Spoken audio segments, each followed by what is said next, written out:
الشیطان الرجیم بسم اللہ الرحمن الرحیم وَكَفَى بِاللَّهِ شَهِيدًا بَيْنَنَا وَبَيْنَكُمْ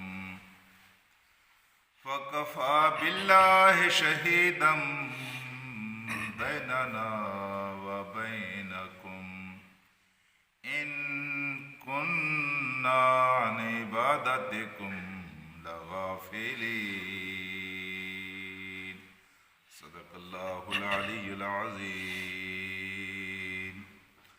رفقائے گرامی، کل کے سبق میں آپ نے یہ بات سنی تھی کہ قیامت کے دن جب اللہ تعالیٰ سب لوگوں کو اکٹھا کرے گا تو وہ لوگ جو اللہ کے ساتھ شرک کرتے رہے ہیں ان کو، اور جن کو اللہ کے ساتھ شریک ٹھہراتے رہے ہیں ان کو اکٹھا کرے گا، اور لوگ اپنی نادانی اور جہالت کی وجہ سے جن کو اللہ کا شریک ٹھہراتے رہے ہیں وہاں وہ اللہ تبارک و تعالیٰ کے سامنے ان اپنے عقیدت مندوں سے، عبادت گزاروں سے کھلا برت کا اظہار کریں گے کہ ہم نہیں مانتے کہ تم ہماری عبادت کرتے رہے، یا کوئی محبت کا تعلق ہمارے اور تمہارے درمیان ہے، یا تم اگر ہم سے یہ امید لگائے بیٹھے ہو کہ ہم تمہاری شفاعت کریں گے، سفارش کریں گے، تو ایسا کوئی تعلق اور کوئی رشتہ ہمارے اور تمہارے درمیان نہیں ہے۔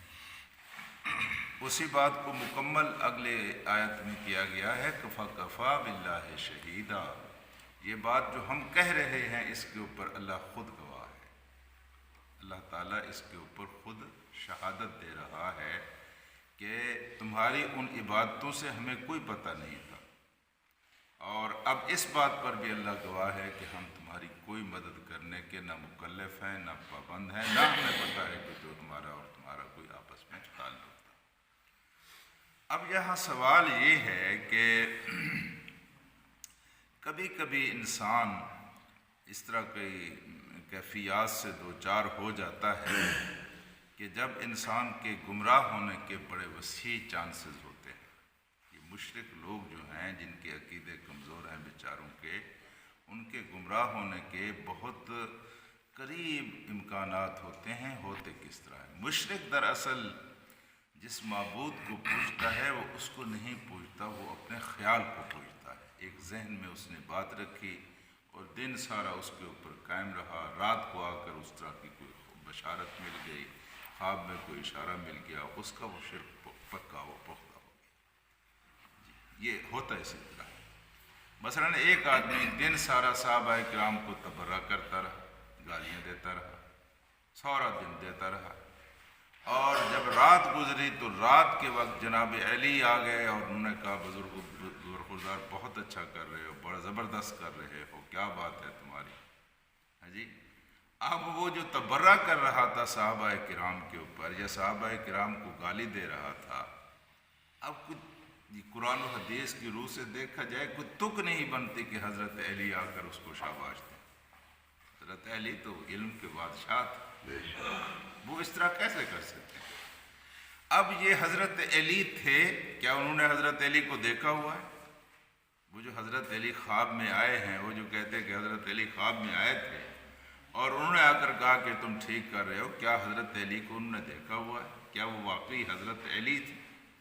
وہ حضرت علی نہیں تھے، وہ تمہارا اپنا خیال تھا جو تم دن سارا تم سوچتے رہے، یا پھر وہ شیطان تھا جو حضرت علی کی شکل میں آ گیا۔ محمد رسول اللہ کے علاوہ کسی کی شکل میں شیطان آ کر انسان کو بہکا سکتا ہے، ایک اللہ کے رسول کی وہ شکل نہیں بنا سکتا، باقی ہر کسی کی وہ شکل بنا کر آ کر بہکا سکتا ہے۔ تو دراصل مشرک اپنے خیال کو پوجتا ہے، دن سارا ایک بات کرتا رہا، کہتا رہا، ایک آدمی رام رام جپتا رہا اور شام کو رام آ گیا اور اس نے کہا کہ یہ کام تم بالکل ٹھیک کر رہے ہو، کرتے رہو۔ دراصل وہ اس کا اپنا خیال تھا یا پھر اس کے خیال کی صورت میں شیطان تھا۔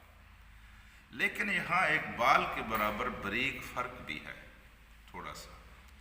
کبھی کبھی اللہ کی رحمت بھی جس بزرگ سے آپ مانوس ہیں اس کی شکل میں آتی ہے اور اللہ کے نیک بندوں کی رہنمائی کرتی ہے۔ ایسا بھی ہے، مثلاً آپ جہاز میں بیٹھے ہوئے ہیں، جہاز ہچکولے کھانے لگ گیا ہے اور کوئی امکان نہیں ہے آپ کے بچنے کا، یکایک اونگ آئی ہے، اور وہ بزرگ جس سے آپ کو عقیدت ہے، جس کی آپ گفتگویں سنتے ہیں، تقریریں سنتے ہیں، جن کے پاس بیٹھتے ہیں، وہ آئے اور انہوں نے آ کر کہا کہ آپ کا جہاز جو ہے یہ بس ہچکولوں سے بچ جائے گا اور آپ کو نجات مل جائے۔ اور تھوڑی دیر بعد فی الواقع وہ جہاز ہچکولوں سے بچ گیا اور آپ کو نجات مل گئی۔ آپ کو بیٹا نہیں ہو رہا، رات کو خواب میں آیا ہے، کوئی بزرگ آیا ہے اور اس نے کہا ہے کہ آپ کو بیٹا ہو، پھر بیٹا مل جاتا ہے۔ کسی مقدمے میں پھنسے ہوئے ہیں، مقدمہ ختم نہیں ہونے پا رہا، کوئی بشارت مل گئی ہے کہ مقدمہ ختم ہو جائے گا، پھر مقدمہ ختم ہو جاتا ہے۔ اب یہ کیا ہے؟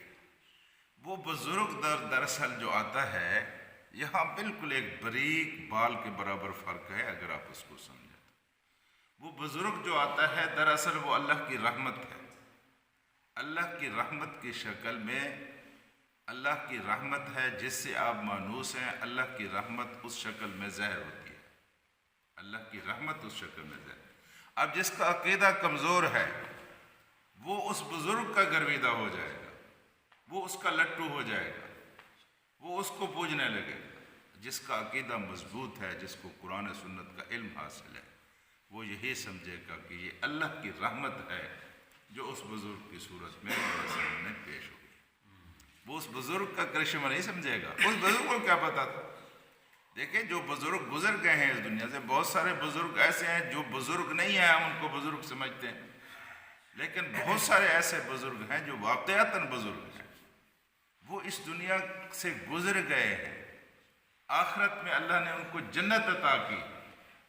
وہ اب اس بات کے پابند نہیں ہیں کہ وہ آپ کے کاموں کو کریں، نہ انہوں نے ٹھیکہ لیا ہوا ہے، وہ آپ کے فریادوں کو سنیں، آپ کے بگڑے ہوئے کاموں کو بنائیں۔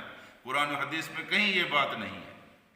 وہ تو چلے گئے ہیں، اب وہ دنیا مکلف اس دنیا میں تھے، آپ کو ہدایت دینے کو دیتے رہے، اب اس دنیا سے چلے گئے ہیں۔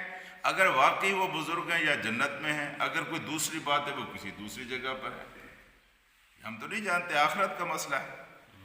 تو آپ ان کو نہ گھسیٹیں، آپ اپنے معاملات میں، آپ کے معاملات کو حل کرنے کا جس نے ٹھیکہ لیا ہے، جس نے ذمہ اٹھایا ہے، جو اعلان کرتا ہے کہ میں حل کروں گا، وہ کون ہے؟ وہ میرا اللہ ہے۔